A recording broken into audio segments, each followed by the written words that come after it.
আমরা পাটিসাপটার ক্ষীরা তৈরি করছি। ক্ষীরা মানে হচ্ছে ভিতরে যে ক্ষীরটা আছে ওটাই। এখন দুধটা জাল দিচ্ছি। দুধের সাথে আর কি কিছু দিচ্ছি? দুধ এখানে 4 কেজি দুধে জাল দিয়ে 2.5 কেজি করা হয়েছে। আচ্ছা, 4 কেজিকে 2.5 কেজি করা হয়েছে। আর কিছু? শুধু সুগার অ্যাড করা হয়েছে। আর শুধু সুগার অ্যাড করা হয়েছে। এখন হচ্ছে আপনার কালারটা দেখেন, কালারটা কিরকম চলে আসছে। এখন আমরা দিয়ে দিচ্ছি হচ্ছে পোলাও চাল বাটা। এটা আসলে এই যে দেখুন কালারটা ঠিক মতো বোঝা যাচ্ছে কিনা, এই যে পারফেক্ট। সো এটা আসলে মেইনলি আধা ঘন্টা পানিতে ভিজিয়ে রাখার পরে তারপর এটাকে পেস্ট করা হয়েছে। আমরা এখানে পুরোটা দিচ্ছি না, পুরোটা কারণ হচ্ছে আমরা ডায়াবেটিক পেশেন্টদের জন্য একটু তৈরি করছি, তো সো এটাতে হাফ কাপের মতো দিয়ে দিচ্ছি।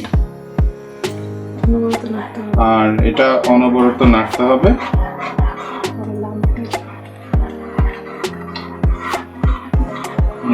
এভাবে নাড়তে হবে প্রচন্ডভাবে, যাতে লাম্প না হয়ে যায়।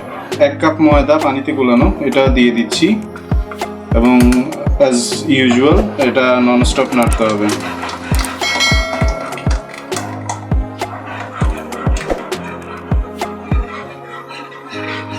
এই যে দেখেন ময়দাটা দেওয়ার পরে আস্তে আস্তে থিকনেস তৈরি হচ্ছে, সো ননস্টপ নাড়তে হবে। এটা ততক্ষণই নাড়তে হবে যতক্ষণ না পর্যন্ত এটা মাখা মাখা হয়ে যায়। ধরতে পারেন হালুয়ার কনসিস্টেন্সি। সো ওটা যখনই হয়ে যাবে তখনই আমরা বুঝতে পারবো হচ্ছে এটা হয়ে গেছে কমপ্লিটলি। এরপরেই হচ্ছে আমরা এটা নামিয়ে নেব, তারপর ঠান্ডা করব। ঠান্ডা করার পরেই এটা রেডি হয়ে যাবে পিঠা তৈরি করার জন্য। এই যে দেখতে পাচ্ছেন একটা পাত্রের মধ্যে আমি 1 লিটার পানির সাথে একটা হাফ কেজি পাটালি গুড় মিক্স করে দিয়েছি। মিক্স করে পানিতে গরম করেছি। গরম করে কমপ্লিট করার পরে এখন হচ্ছে পরিমাণ মতো চালের গুঁড়ি এবং ময়দা মিক্স করে সাথে 1 টেবিল চামচ লবণ দিয়ে ব্যাটারটা তৈরি করব পাটিসাপটা পিঠার। আমরা দেখি কিভাবে ব্যাটারটা তৈরি করা যায়। ফার্স্টেই শুরু করি হচ্ছে চালের গুঁড়ি। ক্লিয়ারলি এই যে এখন ক্লিয়ারলি দেখা যাচ্ছে পারফেক্টলি। সো এটা ফ্রোজেন ছিল। এটা হচ্ছে ময়দা আর এটা হচ্ছে লবণ।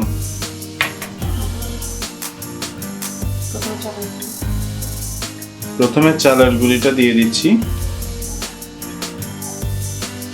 কতটুকু দিচ্ছি? আন্দাজ অনুযায়ী। আন্দাজ অনুযায়ী। চালের গুঁড়োর পরিমাণ বেশি, ময়দার পরিমাণ তার অর্ধেক।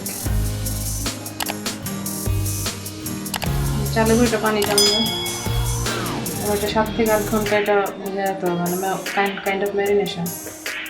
মানে কাইন্ড অফ ম্যারিনেশনের মতো 7 থেকে 8 ঘন্টা ভিজিয়ে রাখতে হবে। সো লবণ স্বাদ মতো আমরা 1 টেবিল স্পুন ট্রাই করছি।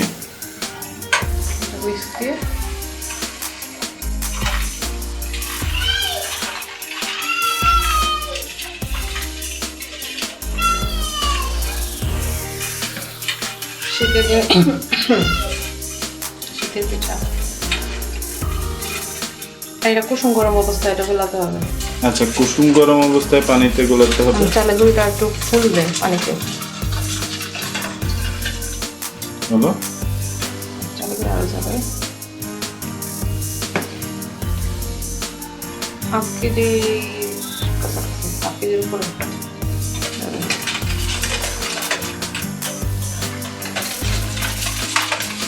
ভালো করে মিশিয়ে রাখতে হবে।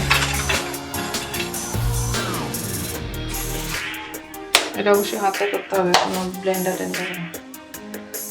ময়দা পরিমাণ। ময়দাটা হচ্ছে বাইন্ডিং এর জন্য, তাহলে পিঠাটা খেতে যাবে। এটাই সেটা হবে হচ্ছে ওই তেলের পিঠা বা মালপোয়া বানানো যায়। মালপোয়া থেকে একটু পাতলা হবে থিকনেসটা, মালপোয়াটা একটু ঘন হয়।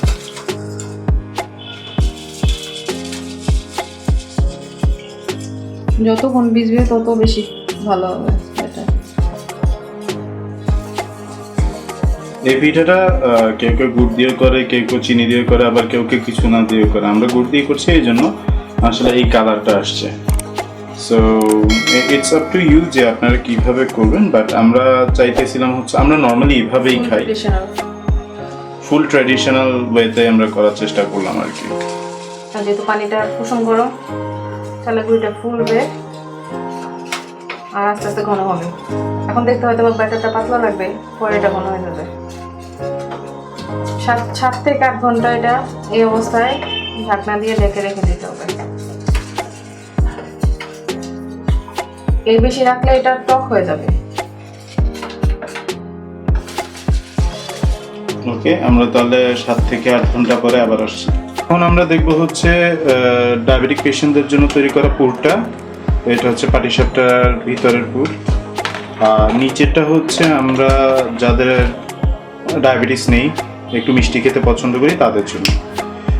থিকনেসটা দেখছেন কি অবস্থা। এখন আমরা দেখে নেব আমাদের ব্যাটারটার কি অবস্থা।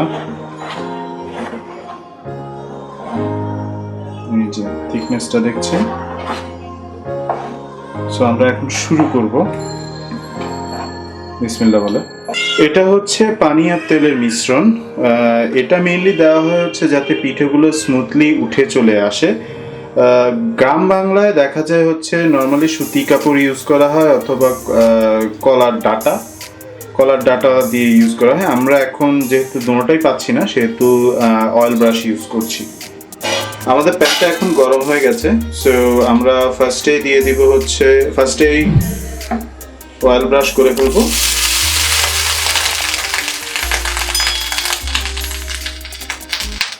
তারপর হচ্ছে আমরা ব্যাটারটা দিব। ব্যাটারটা ছড়াই দিতে হবে। তাড়াতাড়ি ছড়াই না দিলে জিনিসটা মাঝে লেগে যাবে।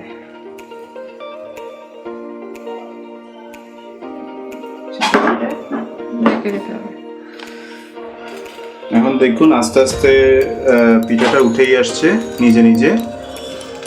নিজে দেখুন, ফোল্ডিংটা দেখাচ্ছে। এখন আমরা পুরটা দিয়ে দিচ্ছি। এটা বেশ ধৈর্যের কাজ, বেশ ধৈর্যের কাজ। ফোল্ডিংটা এটা সাবধানে করতে হবে।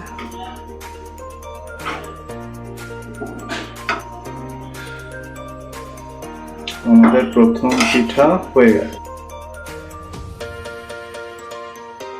আমাদের পিঠা বানানো শেষ।